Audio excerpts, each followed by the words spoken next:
Kasihan, ini lagi mau menjual. Mau jadi makan kasihan. Anak mau sekolah kan. Kerja susah.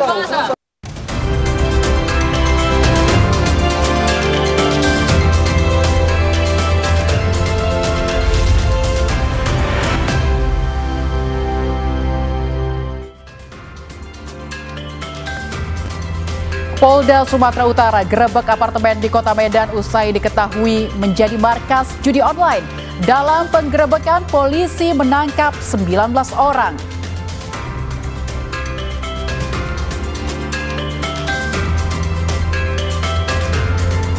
Minibus yang ditumpangi 2 orang terguling di ruas tol Jalan Reformasi Kota Makassar, Sulawesi Selatan. Kecelakaan terjadi saat kendaraan menuju pintu keluar tol.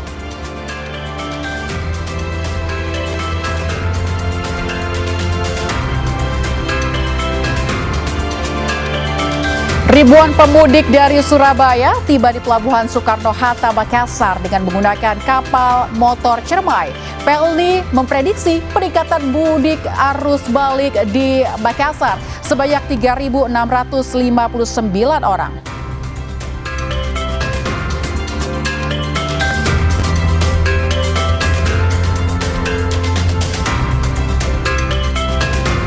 Pukul 15 waktu Indonesia Barat, saatnya Anda menyaksikan Indonesia Update, Saudara. Selama 30 menit ke depan bersama saya Lintang Pudiasuti. Kita jelang Indonesia Update selengkapnya.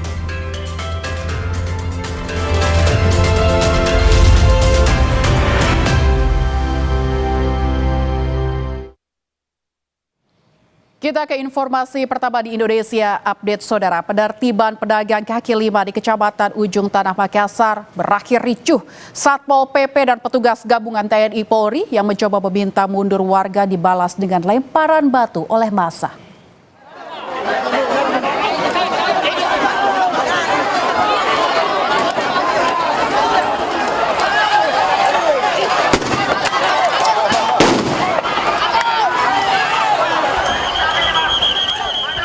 Penertiban kios pedagang kaki lima di Jalan Satando, Kota Makassar, Sulawesi Selatan diwarnai kericuhan.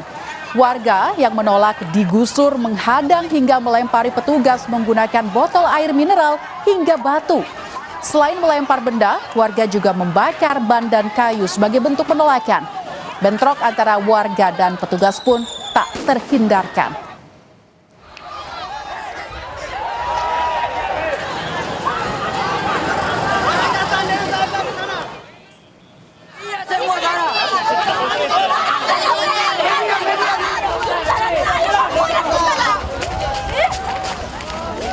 Dalam insiden tersebut, Saudara, sejumlah warga dan petugas dilaporkan mengalami luka akibat lemparan.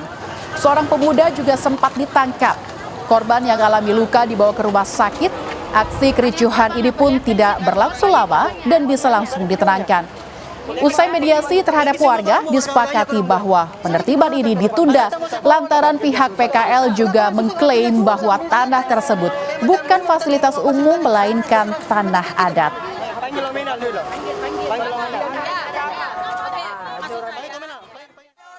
Ini penertiban fasilitas umum karena memang hasil penyelidikan kami terakhir dari BPN sempat menyampaikan bahwa ini termasuk fasum. Jadi kalau memang fasum berarti Pemkot berhak untuk melakukan penertiban. Karena memang ada banyak tujuan ketika kita melakukan penertiban kaki lima yang tidak pada tempatnya. Ada drainase yang mungkin bisa tersumbat menyebabkan banjir, atau mungkin di samping objek vital yang aktivitas masyarakatnya mungkin saja bisa mengganggu objek vital tersebut. Sementara ditunda dulu untuk mengetahui keabsahan, kepemilikan juga dari tanah tersebut. Direktorat Reserse Siber Polda Sumatera Utara gerebek apartemen di Kota Medan usai diketahui menjadi markas judi online. Dalam penggerebekan, polisi menangkap 19 orang. Ini apa webnya? Kalau sana?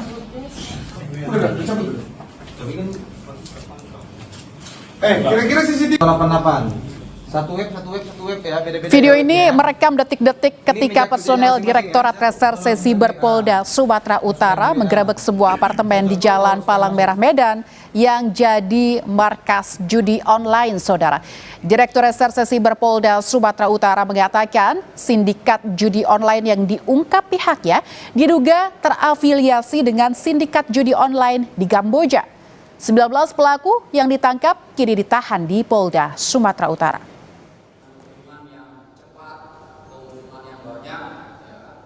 Operasi kurang lebih 2 tahun di TKP, tepatnya di Jalan Palang Merah, sebuah apartemen. Ya.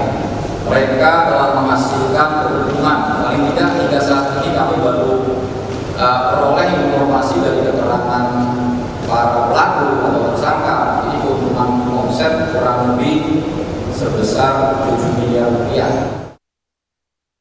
Kita ke sorotan lainnya, saudara. Komisi Nasional Hak Asasi Manusia mengecek langsung kondisi kesehatan aktivis Andri Yunus yang menjadi korban teror air keras. Dari pihak RSCM Jakarta, Komnas HAM mendapat keterangan Andri membutuhkan waktu hingga 2 tahun untuk pemulihan luka.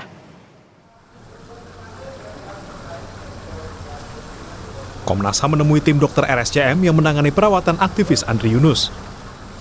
Kunjungan ini sekaligus untuk mendapatkan keterangan dalam rangka penyelidikan Komnas HAM soal teror penyiraman air keras tersebut. Komnas HAM menyebut akan meminta keterangan sejumlah pihak dalam rangka menggali informasi. Sementara terkait kondisi Andri Yunus, Komnas HAM mendapat keterangan bahwa tim dokter membutuhkan waktu sekitar 6 bulan sampai 2 tahun untuk memulihkan korban. Kemudian fokus pemulihan akan dilakukan dalam 6 bulan ini. Operasi masih terus berlanjut dan masih akan terus berlanjut operasinya dan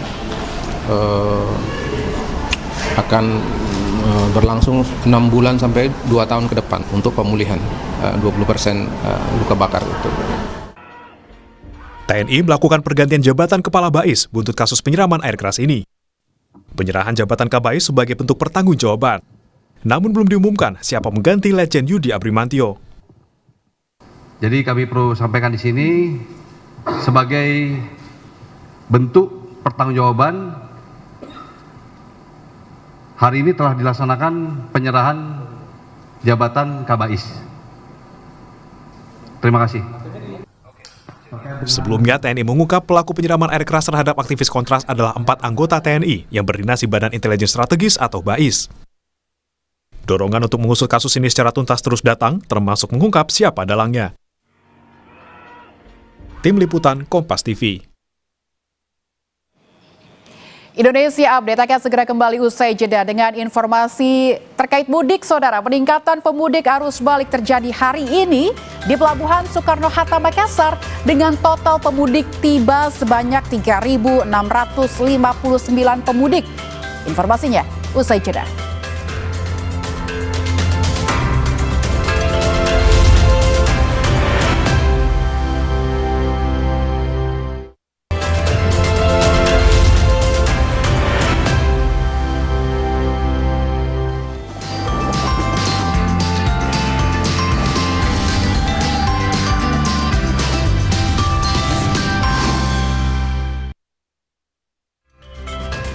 Kita ke informasi pertama terkait informasi mudik, saudara. Ribuan pemudik dari Surabaya tiba di Pelabuhan Soekarno-Hatta Makassar dengan menggunakan kapal motor Cermai.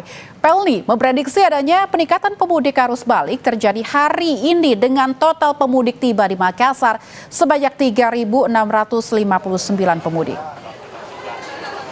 Ribuan pemudik kembali membadati Pelabuhan Soekarno-Hatta Makassar dengan menggunakan KM Cermai tujuan Surabaya Makassar, saudara. Pelni mencatat untuk hari ini sebanyak 1.133 pemudik tiba dari Surabaya dan akan berangkat sebanyak 897 penumpang. Selain Cermai, nantinya KM Tilong Kabila akan menurunkan pemudik di Makassar sebanyak 1.134 penumpang dan KM Tidar membawa 1.392 ke Makassar. Diprediksi hari ini terjadi peningkatan pemudik arus balik dari luar kota Makassar dengan adanya 4 kapal yang sandar di Pelabuhan Makassar yakni KM Cermai, KM Tidar, KM Lambelu, dan KM Tilong Kabila.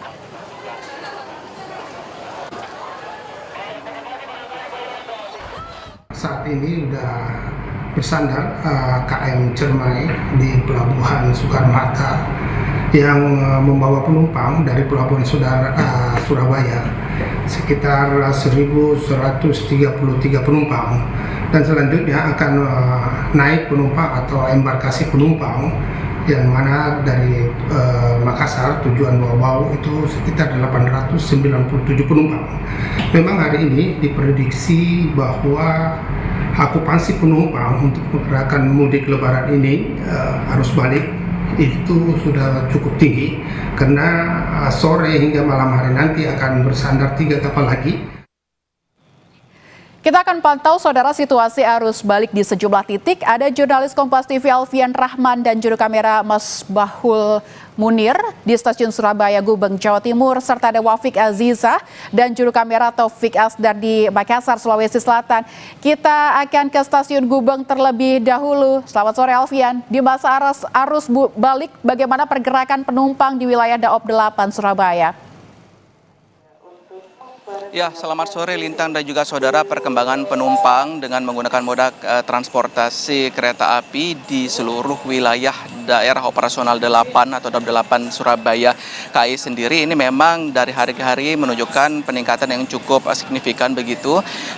Untuk data hari ini, informasi yang kami dapatkan dari Humas KAI DAOB 8 Surabaya sendiri mencatat ada 48.000 penumpang yang melakukan perjalanan dengan kereta api, baik itu datang maupun berangkat dari seluruh stasiun yang ada di wilayah DAOB 8 Surabaya. Saya akan coba merincikan kepada Anda, Lintang dan juga saudara. Dari jumlah tersebut, 27.000 penumpang diantaranya merupakan penumpang yang datang atau turun di berbagai macam stasiun di wilayah DAOB 8 Surabaya, sementara sisanya sebanyak 20.317 penumpang ini berangkat dari stasiun yang ada di wilayah DAOB 8 Surabaya. Jika kita bedah lebih dalam, ini Lintang dan juga saudara, ada 3 stasiun di wilayah DAOB 8 Surabaya yang menjadi rujukan utama berangkat maupun tiba para penumpang kereta api, di mana stasiun yang pertama yaitu stasiun Gubeng Surabaya, atau tempat saya melaporkan saat ini ada sebanyak 13.998 penumpang untuk hari ini saja. Sementara itu dilanjut yang kedua ada stasiun Surabaya Pasar Turi, dan yang ketiga stasiun Malang. Tapi jika kita berbicara terkait data secara kumulatif, ini kita juga saudara bahwa puncak arus balik dengan menggunakan moda kereta api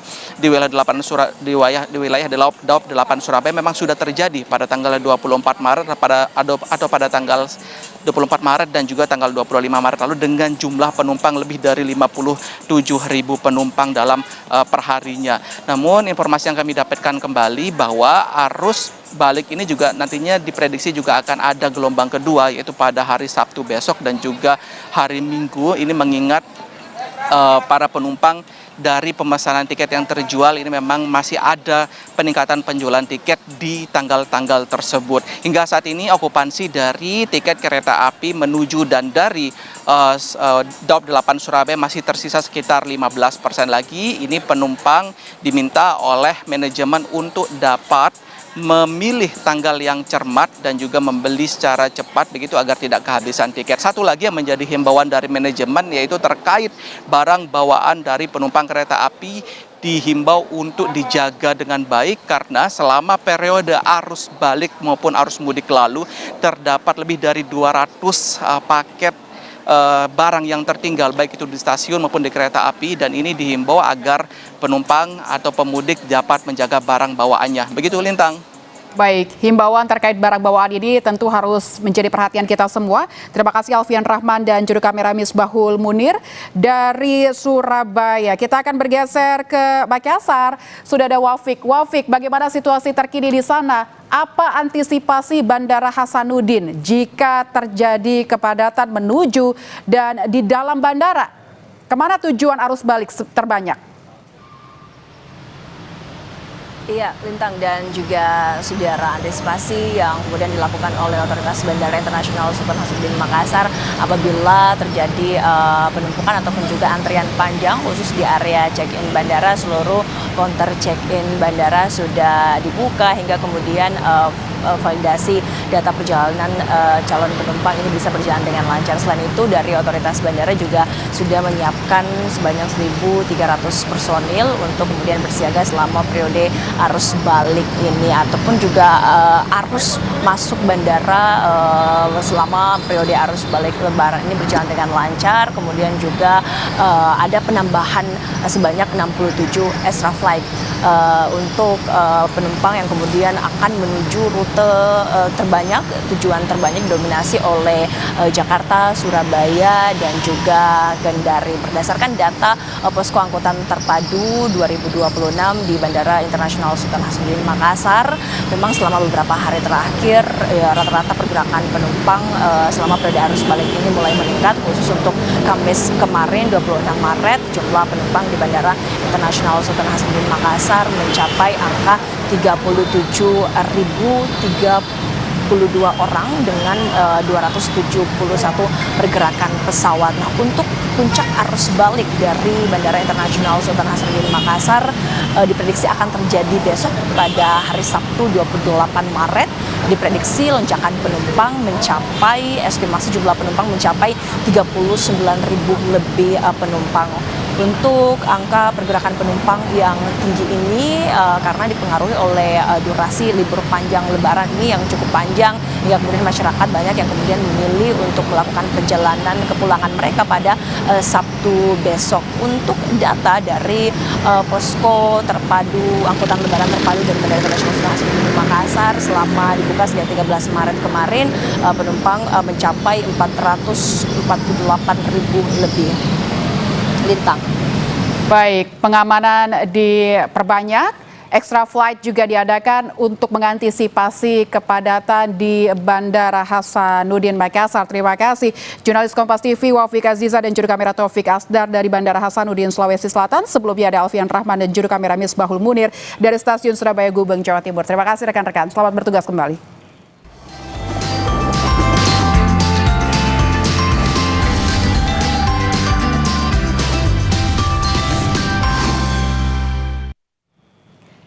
Indonesia Update akan kembali usai jeda dengan informasi minibus yang ditumpangi 2 orang terguling di ruas tol Jalan Reformasi Kota Makassar, Sulawesi Selatan. Kecelakaan terjadi saat kendaraan menuju pintu keluar tol.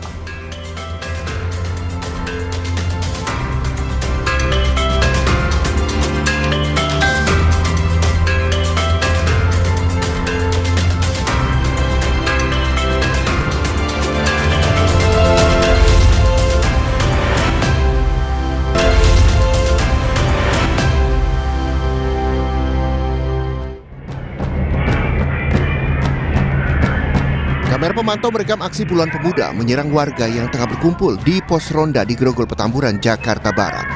Mereka mengejar warga sambil mengacungkan senjata tajam. Selain merusak sepeda motor yang terparkir di bahu jalan, kelompok ini juga merampas 3 ponsel milik warga. Berbekal rekaman kamera pemantau, polisi telah mengantongi identitas para pelaku.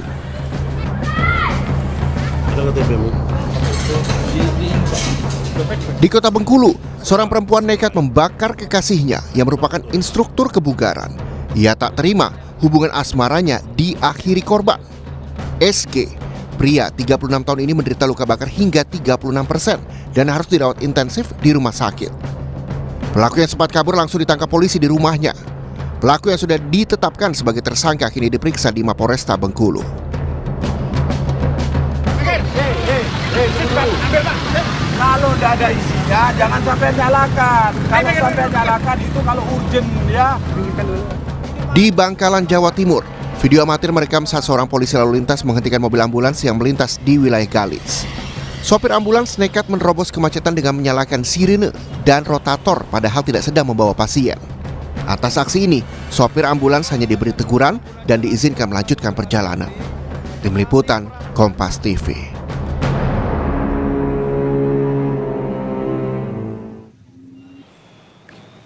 Saudara, minibus yang ditumpangi 2 orang terguling di ruas tol Jalan Reformasi Kota Makassar, Sulawesi Selatan. Kecelakaan terjadi saat kendaraan menuju pintu keluar tol.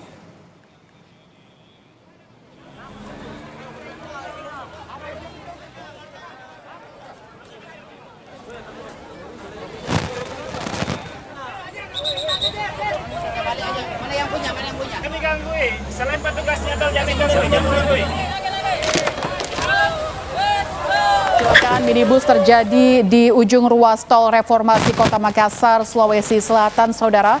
Minibus melaju dari dalam tol menuju pintu keluar arah ke Jalan Nusantara, Kecamatan Ujung Tanah.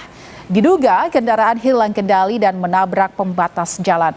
Akibatnya, minibus tersebut terbalik ke sisi kanan jalan. Petugas tol bersama polisi langsung mengevakuasi penumpang. 2 penumpang selamat. Kasus kecelakaan ditangani Satlantas Polres Pelabuhan Makassar. Iya, sama tas-tasnya semua. Di ujung tol itu, jadi kami lari semua. Penyebabnya kami belum tahu pastinya kayak bagaimana. Karena tadi kami langsung lari ke sana, Pak. Jadi mobil dari arah dalam tol mau keluar menabrak pembatas jalan, pot bunga di situ langsung terbalik ke kanan. Untuk penyebabnya Pak kami belum pastikan karena sementara ditangani Laka dari Polres Pelabuhan Makassar. Berapa penumpang? Penumpangnya ada 2 Pak. Iya. Kondisinya jadi bagaimana? Kondisinya alhamdulillah baik-baik. Kita ke sorotan lain di Indonesia Update, Saudara. Salah satu koleksi satwa di Kebun Binatang Bandung, seekor harimau benggala bernama Hara dilaporkan mati. Keluarga kucing besar berusia 8 bulan tersebut mati akibat terinfeksi virus. Hara, seekor harimau benggala koleksi satwa Bandung Zoo yang berusia 8 bulan dilaporkan mati. Kematian Hara dibenarkan Wali Kota Bandung Muhammad Farhan. Menurut Farhan, anak harimau benggala tersebut mati akibat infeksi virus yang menyerang keluarga kucing besar. Farhan juga menepis isu kematian anak Hara karena kelalaian perawatan pasca penyegelan Bandung Zoo, namun murni akibat virus yang dibawa induknya sejak lahir. Kondisi ini telah ditangani dengan prosedur yang tepat, termasuk pemisahan antara induk dan anak untuk mencegah risiko penularan lebih lanjut.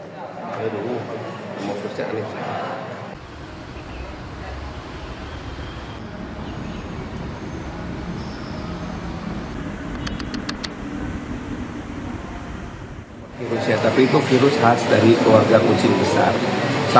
Dua-duanya sudah terkena sejak lahir, sudah terkena. Nah, yang satu tidak terselamatkan, yang satu sedang kita selamatkan. Informasinya kritis Pak yang satunya Pak? Enggak, karena virus. Itu virus yang dibawa oleh induknya. Pak, berarti dia dipisahkan sementara dari induknya yang selamat? Tiga-tiganya dipisahkan. Induknya selamat, yang satu selamat, yang satu ini lemah sekali, sudah yang lahir, kasihan sekali. Bagaimanapun juga, sekarang kan sudah menjadi tanggung jawab bersama ya. Baik itu pemerintah pusat, pemerintah provinsi maupun pemerintah kota. Kami memastikan bahwa hal tersebut tidak akan mengganggu kesejahteraan hewan yang lain. Informasi tadi sekaligus menutup perjumpaan kita di Indonesia Update kali ini. Akhir kata, saya Lintang Pudiastuti. Setelah ini Anda akan menyaksikan program Borgol bersama Desi Fiftima. Sampai jumpa.